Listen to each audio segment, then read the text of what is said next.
Shock அடிக்கும் மின்கட்டண உயர்வு. எப்படி மின்சாரத்தை சேமிப்பது? பணவீக்க விகித அடிப்படையில் மின்கட்டணத்தை ஆண்டுதோறும் மாற்றியமைக்க தமிழ்நாடு மின்சார ஒழுங்குமுறை ஆணையம் கடந்த 2022 செப்டம்பர் 9 ஒப்புதல் அளித்தது.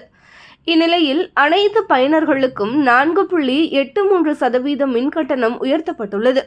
இந்த மின்கட்டண உயர்வு நடுத்தர மற்றும் அடித்தட்டு மக்களை பாதிக்கும் என்று பல்வேறு அரசியல் கட்சிகள் விமர்சனம் செய்து வருகின்றன. சரி வாங்க, மின்சாரத்தை சிக்கனமாக பயன்படுத்தி மின்கட்டணத்தை எப்படி குறைப்பது என்பதை பார்க்கலாம். முதலில் வீட்டில் மின் விளக்குகளை தேவையின்றி ஒளிரவிடக்கூடாது. ஒரு அறையில் இருந்து நாம் வெளியே வரும்போது அங்கு லைட் மற்றும் ஃபேன் நிறுத்தப்பட்டுள்ளதா என்பதை உறுதி செய்ய வேண்டும். நாம் சொந்தமாக வீடு கட்டும் போதே மின் விளக்குகள் இல்லை என்றாலும் வெளிச்சம் தரும் வகையில் வீட்டின் வடிவமைப்பு இருக்க வேண்டும். ஒருவேளை நாம் வாடகைக்கு குடிபோகிறோம் என்றால் வெளிச்சம் படர்ந்திருக்கும் வீட்டை தேர்வு செய்ய வேண்டும். இதன் மூலம் பகல் நேரத்தில் மின்சாரத்தை மிச்சப்படுத்தலாம். அதேபோல் சுவர்களில் வண்ணம் அடர்த்தி குறைந்ததாக இருப்பது அவசியம்.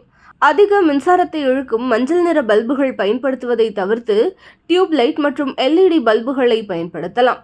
மின் விசிறியை வாங்கும் போது எடை குறைவாக உள்ளதா என்பதை பார்த்து வாங்க வேண்டும். வாஷிங் மிஷினில் உள்ள உலர வைக்கும் கருவி அதிக மின்சாரத்தை உறிஞ்சும் என்பதால் தேவைப்பட்டால் மட்டுமே அதை பயன்படுத்த வேண்டும். துணிகளை வெயிலில் உலர வைப்பதே சிறந்தது. நம்மில் பெரும்பாலானோர் செய்யும் தவறு வாட்டர் ஹீட்டர்களை குறிப்பிட்ட நேரத்தை தாண்டி தண்ணீர் சூடான பின்பும் பயன்படுத்துவதால் மீட்டர் ஜெட் வேகத்தில் சுற்றும் என்பதை நினைவில் கொள்ளுங்கள். அதேபோல் இண்டக்ஷன் ஸ்டவ் வாங்கும்போது அடிப்பக்கம் அகலமானதாக உள்ளதா என்பதை சரிபார்த்து வாங்க வேண்டும். அதேபோல் AC பயன்பாட்டின் போது அறையின் கதவுகள் மற்றும் ஜன்னல்கள் மூடி இருக்க வேண்டும். இல்லையென்றால் அறையின் டெம்பரேச்சர் குறைய நீண்ட நேரம் எடுக்கும். இதனால் மின்சார பயன்பாடு அதிகரிக்கும். ஃப்ரிட்ஜில் அதிகமாக பொருட்களை வைத்து பராமரிப்பதன் மூலம் அதன் குளிர்தன்மையை நீண்ட நேரம் பாதுகாக்க முடியும். வீட்டிலேயே அயன் செய்பவர்கள் அவசரத்தில் ஆஃப் செய்வதை மறந்து விடுவார்கள். இது மின்சார பயன்பாட்டை கூட்டுவது மட்டுமல்லாது ஆபத்தையும் ஏற்படுத்தும். இவற்றை மட்டும் சரியாக கடைபிடித்து பாருங்கள். மின்சார கட்டணம் உயர்த்தப்பட்டாலும் உங்கள் மின் கட்டணம் குறைவாகவே வரும்.